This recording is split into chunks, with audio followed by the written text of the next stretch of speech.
Bon, salut à tous, nouvelle semaine, nouvelle vidéo. Donc cette semaine, dans la vidéo, on va en profiter pour rouler les céréales en début de semaine, qu'il faisait encore à l'époque beau, avant tout simplement de retourner en hiver. Comme vous voyez derrière moi, la neige a fait son retour au 1er avril.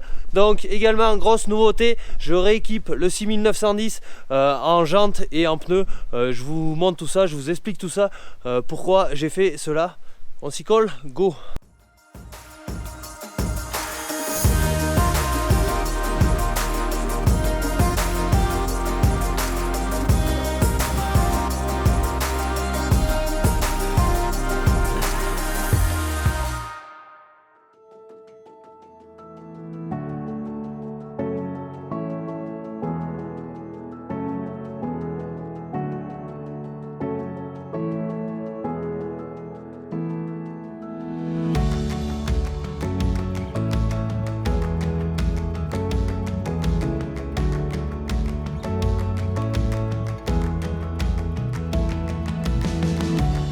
Bon allez, on se retrouve lundi 28 mars, donc tout simplement, là j'ai commencé l'alimentation, j'ai distribué le concentré, comme vous avez pu voir, là je vais aller chercher l'ensilage avec le Newland, distribuer tout ça, et ensuite, vu qu'ils annoncent pendant 3 jours pas de gel pendant la nuit, je vais en profiter pour aller rouler les prairies qui sont semées et les talus, et faire les céréales, car ça presse vraiment. Maintenant on arrive sur des dates, ça va être limite pour avoir un réel impact sur le talage. Allez go!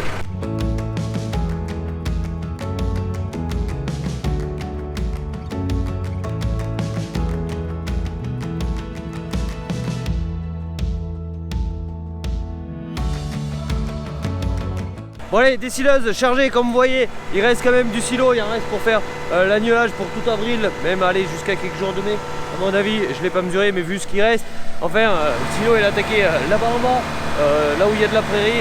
Donc hop, depuis novembre, il s'en est quand même mangé une longueur. Donc allez, on va aller distribuer tout ça.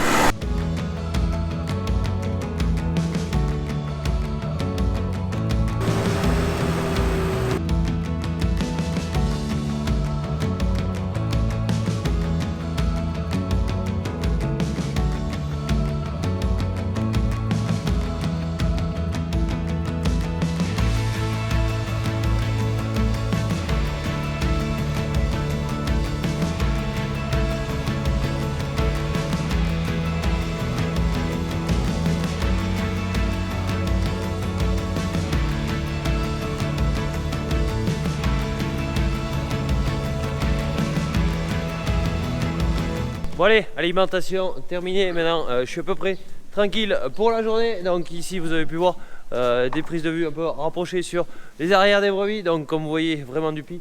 Donc on va voir, peut-être les brebis, les premières, vont commencer à faire les agneaux dans la semaine. On va voir, quoi qu'il en soit, il faut que je me dépêche à curer tout ça. Donc ça va aussi normalement se faire dans la semaine. Bon, du coup, vu que je suis à peu près libre, je vais en profiter pour vider le godet avant qui a aussi serre. Tout simplement pour pouvoir y mettre les pierres qui sont sorties lors du semis et que je n'ai pas ramassé depuis. Donc il faut les ramasser parce que tout simplement quand on va y passer avec la moissonneuse batteuse par les sections, ça va pas faire du bien si ça se croque des rochers ou si ça passe, si ça commence à rentrer dans la machine. Allez, go!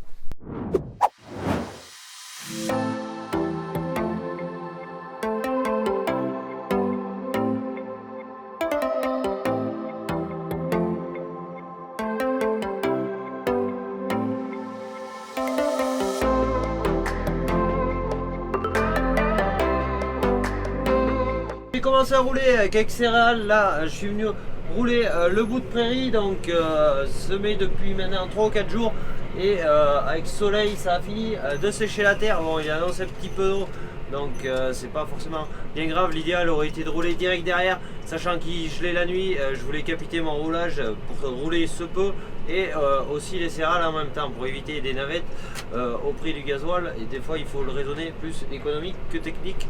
Certaines fois, on fait comme on peut. Donc là, ça poussière de malade. Je vais finir ça, je vais aller rouler les talus, une petite parcelle céréale. Oui, il faut savoir cette année beaucoup de petites parcelles céréales. Simplement la rotation donne le biais comme ça pour éviter de faire du prairie sur prairie. Donc c'est pas des travaux qui vont bien vite. S'il y avait qu'une seule et même parcelle, j'en aurais pour 2 heures de travail grand max. Donc là, il y en a un peu de partout, c'est un peu petit, mais bon, ça va bien se faire. Allez, je termine tout ça et on va voir le reste.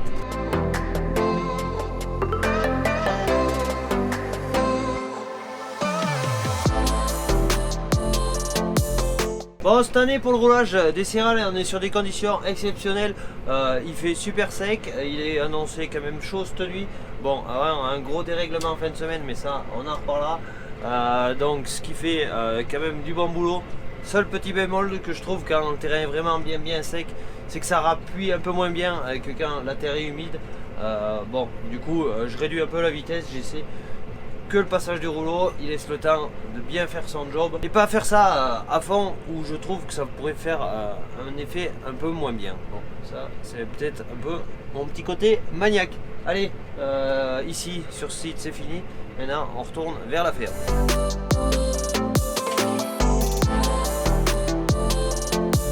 Bon allez, ici on est sur un triticale semence, donc semence que je vais une fois récoltée me servir pour remultiplier pour l'année prochaine. Donc là on est derrière une prairie, donc pas mal de restitution de la prairie, du coup cet effet bien vert. Bon, l'engrais que j'ai mis encore, je doute qu'il ait agi vu le peu de pluviométrie, donc grâce au roulage ça permet de rappuyer un peu tout le sol qui est soulevé comme ici. Le passage du rouleau va bien rappuyer tout ça, ça va permettre un bon enracinement, tout ça pour aller puiser tout ce qu'il faut, savoir les éléments minéraux mais aussi l'eau, et aussi ça permet de rappuyer les petites pierres qui peuvent traîner. Donc à l'automne, après le semis, je roule absolument rien, je fais ça au printemps. Certes cette année et depuis quelques années ça devient compliqué au printemps dû au gelé, mais bon, mieux vaut tard que jamais. Donc si le roulage avait été fait plus tôt, ça aurait aidé pour tout ce qui est étalage. Là comme vous voyez la parcelle, l'état est assez avancé, donc côté étalage je doute que ça y fasse quelque chose. Bon, les pieds qui sont vraiment déchaussés, certes eux ils vont aller, mais ceux qui sont bien à place comme ceci, ils vont pas bouger. Bon, qu'est-ce qu'on voit, même si on est derrière une prairie, hop, et bien cette année on a de la mauvaise herbe, du dicote. Donc là le passage rouleau, je vais attendre qu'il pleuve un peu et des bonnes conditions, et je viendrai faire un anti dicote à tout ça, parce qu'il faut essayer cette année d'avoir les céréales au maximum propres pour tout simplement essayer de ramasser le plus de grains possible, parce qu'au vu du cours des céréales, moins j'en achèterai, mieux je me porterai, et donc toutes ces céréales qu'il y a sur la ferme iront bien sûr à l'alimentation des brebis. Bon allez, je perds pas plus de temps, il me reste encore 3 petites parcelles, une un peu plus grosse, et le roulage sera terminé, et j'ai encore un rendez-vous dans l'après-midi. Donc allez, je perds pas plus de temps, on y gaze.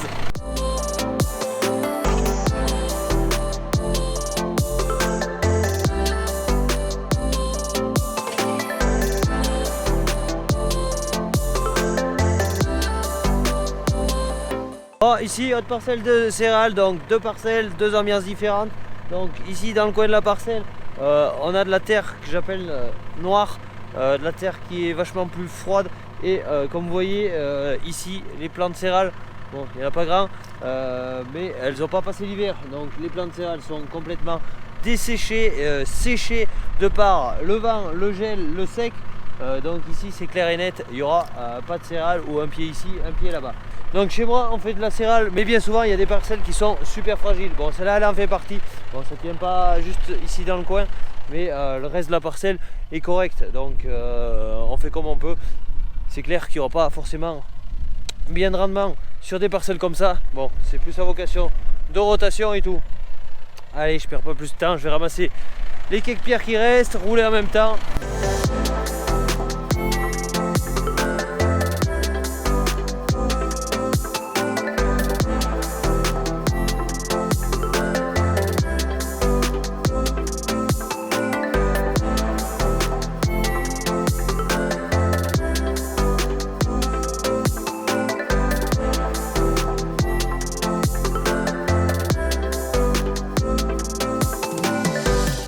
Bon allez, il me reste une parcelle de céréales, sauf que j'ai rendez-vous pour aller changer les chaussettes et les chaussures du 6910. Donc les roues sont prêtes, je vais aller les démonter et remonter les nouvelles pour que le tracteur soit enfin prêt côté pneumatique.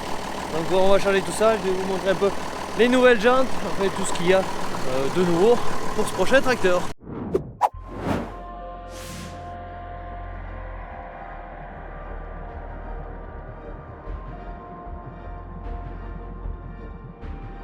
Bon allez, montage des pneus sur le 6910 terminé, donc j'y ai passé un peu plus de temps que prévu. Du coup là ce soir je suis venu finir de rouler cette parcelle, donc je vais vous sortir un peu le drone Ça vous permettra de voir un peu vue extérieure ce que ça peut donner. Sinon la parcelle de céréales elle va plutôt pas mal. Il y a du pied, bon elle est un peu plus en avance que les autres côté talage et tout simplement on est plus bas en altitude, donc c'est celle-là qui démarre le plus tôt au printemps. Allez go, je finis de faire mon deuxième tour, je vous sors le drone et ensuite je vais m'occuper des bêtes.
Bon, roulage terminé, donc par chance pendant 2-3 jours ils annoncent pas de gelée et cette nuit il va pas geler, le ciel est en train de se couvrir mais il est annoncé 7-8 degrés à la station météo, donc normalement on devrait être tranquille.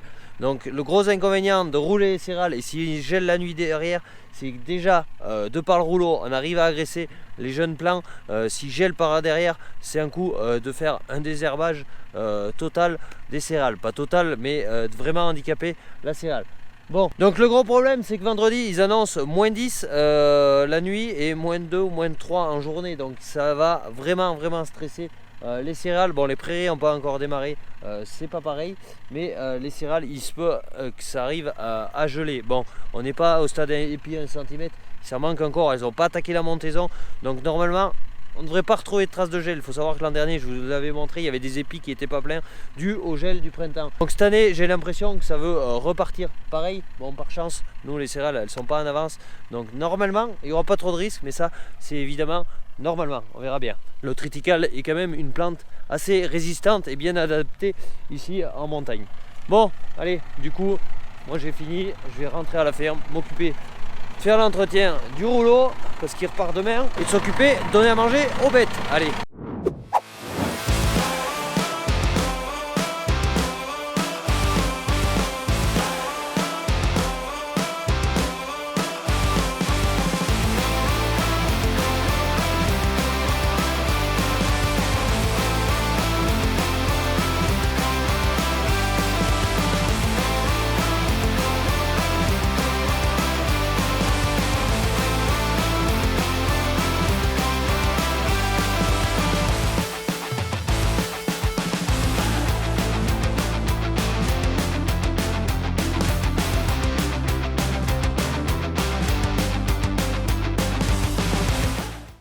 Bon allez, on se retrouve jeudi matin, donc comme vous pouvez voir on a le 6910 et cette fois-ci il est vraiment équipé comme je le souhaitais. Donc on a tombé tout ce qui était roue complète, les deux arrières, les deux avant, et je l'ai rééquipé complètement à neuf. Pourquoi? Je vais vous l'expliquer.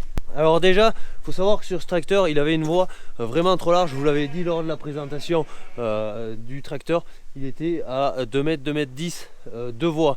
Donc la voie qui pose des problèmes pour chez moi, notamment dans les chemins ou même sur les petites routes, ça fait vraiment large, mais pas que. Il faut savoir que si je voulais labourer avec lui, je ne pouvais pas labourer, il faut les dérégler à chaque fois.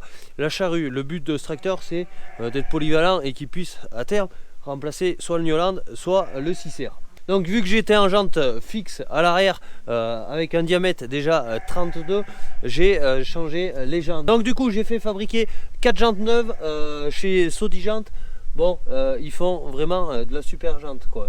Elles sont déjà pleines, donc je les voulais pleines pour davantage de solidité et tout. Et on a beau dire, la finition elle est vraiment tip top, il n'y a pas une bavure, elles sont vraiment chouettes. Bon, je voulais presque les faire en noir, puis j'ai voulu conserver les valeurs, savoir vert et jaune, mais sinon ça m'aurait peut-être plu en noir. Bon, j'ai pas osé. Donc j'ai fait fabriquer 2 jantes arrière pour mettre du pneu en 38 et à l'avant, c'est là où on était à 2 mètres 05 ou 2 mètres 10.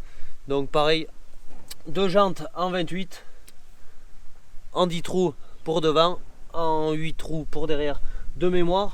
Donc les anciennes jantes en 32 sont tout simplement pour le moment entreposées ici, donc ça fait vraiment une différence. Et comme vous voyez, entre le voile et le bord, il y avait vraiment du décalage, chose qu'il y a maintenant beaucoup moins avec les nouvelles jantes, comme vous voyez.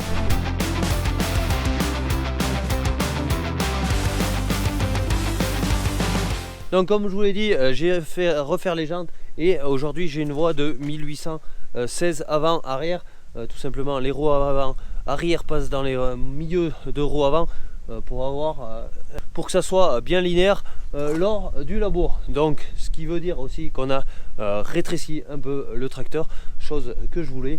Donc le but final il est là. Ensuite, autre étape, une fois qu'on a choisi les jantes, il faut les trouver des pneus pour l'équiper. Bon, il faut savoir que ce tracteur il a un ratio de prépondérance assez compliqué. Du coup j'ai vraiment eu du mal à l'équiper pour trouver un bon ratio de prépondérance et pour pas avoir l'avant qui freine ou l'avant qui avance trop vite et qui peut poser des problèmes dans tout ce qui est pont. Bon, du coup il a fallu se gratter un peu les méninges et j'ai trouvé une monte qui convenait bien, mais il faut savoir que déjà intermarque on a des différences de circonférence de roues, donc qui changeait la prépondérance. Donc j'ai pas forcément eu bien le choix dans la marque des pneus. Donc on a mis du 580 70 38 à l'arrière et du 480, et c'est là qui est un peu la différence, 65 28, donc pour avoir un ratio de prépondérance à 2,7, donc ratio qui est l'optimum. Et on le voit quand on s'en sert, c'est vraiment l'optimum. Il n'y a plus les petits défauts qu'on pouvait avoir avec l'autre taille de pneus. Donc là pareil, il n'y avait qu'une seule marque pour avoir un bon ratio. Du coup c'était chez BKT, j'ai jamais acheté de pneus chez BKT, donc ça sera le premier tracteur que j'équipe en BKT. Ça permettra de voir si j'en suis content ou pas. Bon, il ressemble un peu au Kleber, sauf au niveau des 65 que je trouve les bandes un peu plus fines. Mais bon, à voir un peu ce que ça dit. L'avantage aussi du 65 à l'avant, c'est que normalement, si je dis pas de bêtises, on pourra porter plus de charge que des séries 70. Donc aussi l'avantage à terme, quand j'y mettrai un chargeur, de pouvoir porter plus de poids et de ne pas esquinter les carcasses comme j'ai pu faire avec les Kleber sur le New Holland, enfin avec les Michelin qu'il y avait à l'époque sur le New Holland et qui maintenant est un Kleber, où les carcasses n'avaient pas tenu du fait qu'on charge absolument trop sur le New Holland et que les roues sont trop petites par rapport à la charge que j'y mets. Donc voilà un peu tout ça.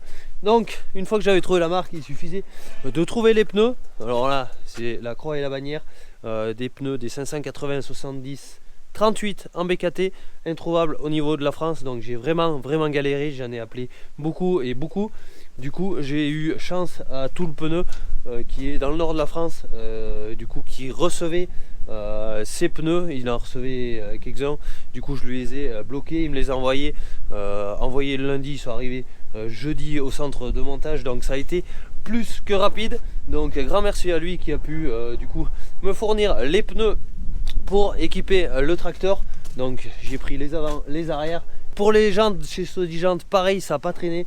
Ça a mis moins de 10 jours entre la commande et la livraison dans mon centre de montage. Donc ils ont vraiment été rapides et ça c'est vraiment un côté plus. Quand on a besoin d'équiper un tracteur assez rapidement, ça fait plaisir de voir des entreprises qui soient réactives et qu'on puisse rééquiper quand c'est le moment nos tracteurs ou nos roues quand on a besoin de roues. Donc maintenant il est vraiment nickel côté pneumatique, manquera plus qu'à voir un peu dans les champs ce que ça donne, mais déjà je pense que ça va y faire un grand bien de l'avoir remis en monte d'origine plutôt qu'en taille en 650, 75, 32 où on avait vraiment tendance, certes ça tassait pas le sol, ça c'est des pneus extra bien pour ça, mais des pneus pas adaptés pour chez moi et pas adaptés à mon utilisation. Je pense d'ailleurs que j'aurai beaucoup plus d'adhérence avec une monte comme ça qu'avec l'autre monte dans les côtes et tout. Bon, également quand on y rétrécit la voie, il faut faire gaffe à certaines petites choses.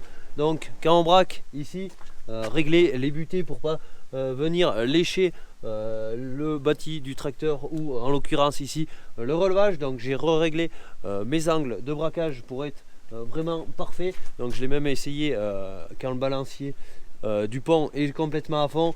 J'ai également redescendu le garde-boue par rapport aux pneus parce qu'il y avait un peu trop d'espace. Donc du coup là maintenant ça sera vraiment nickel. Allez, on perd pas plus de temps, moi je voulais attaquer un peu de fumier, donc je vais y atteler la benne et on va sortir un peu de fumier malgré les conditions plus que maussades. Mais bon, faut se bouger parce qu'ils annoncent évidemment la neige au mois d'avril.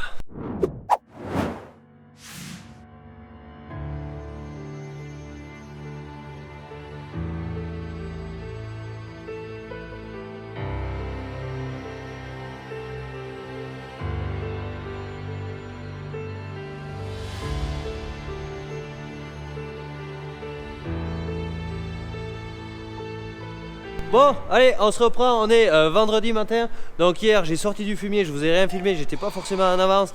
Je voulais en avancer parce qu'ils annonçaient tout simplement du mauvais temps. Bon, ce matin, il était prévu de curer toute la partie où il y a les brebis gestantes pour que redescendre un peu le niveau du fumier, qu'une fois qu'on aura fait la nuage, si je le sors pas, il va être extrêmement haut et ça sera pas le top confort pour les brebis pour en manger ou autre. Du coup, le fumier ne sortira absolument pas aujourd'hui car cette nuit, on a eu du gros changement de temps. Je vous laisse admirer un peu derrière. Donc le retour de la neige, là il est 9 h du matin, il fait moins 5 degrés, il neige. Bon, le vent s'est calmé un peu, comme vous voyez. Il y a un petit peu de neige, c'est pas les grandes choses. Donc également les brebis baissent un peu d'appétit. Bon, je pense que je chargeais un peu trop en ensilage.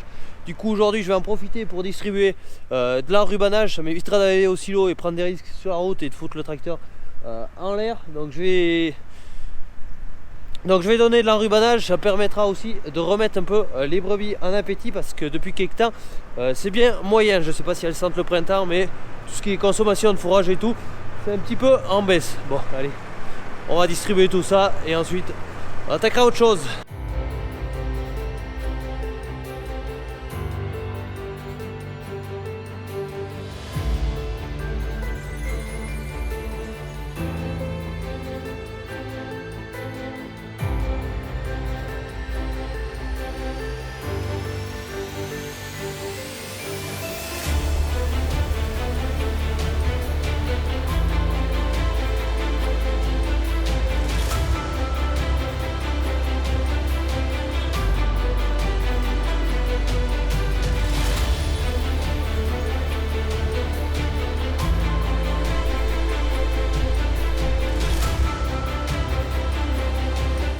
Bon, un rubanage distribué comme vous avez pu voir à la machine. Bon, ce fourrage, s'il avait fallu le distribuer à la main avec une fourche, ça aurait été vraiment compliqué. Rien que le milieu de la botte, je l'ai fait à la fourche. Il fallait, comme dirait l'autre, avoir un bon coup de fourchette. Donc là, on est sur de l'enrubanage très fin, très feuillu. C'est tout simplement le dernier enrubanage de la saison que j'avais fait. Je vous l'avais filmé avec des images de drone. Ça a été pressé et enrubané à la Gowell. C'est un fourrage qui n'avait jamais été tourné à la faneuse, donc fauche, et 3 jours après de mémoire, je l'avais passé à l'endaineur. Et du coup, on a absolument tout. Déjà que le fourrage d'automne est très feuillu. Et là, on a une odeur vraiment très bonne, très forte. Et ce, malgré un gros rhume, j'arrive à sentir ce que ça sent. Donc, croyez-moi, il y a de l'odeur. Les brebis aiment ça. Bon, ça ne fait pas une quantité énorme à chaque brebis. Le but de la manœuvre, c'était justement qu'elles aient moins de volume mais de la qualité, et ce soir mettre beaucoup de foin pour refaire manger les brebis comme il faut, parce que j'ai vraiment du mal là ces derniers temps, depuis 15 jours, à leur faire manger une quantité de foin convenable. Elles préféreront se bourrer à l'ensilage d'herbe que de manger du foin, donc c'est assez pénible pour régler l'alimentation cette année. Mais bon, on va sur le printemps maintenant, elles vont pas tarder à aller dehors, enfin si le temps se lève.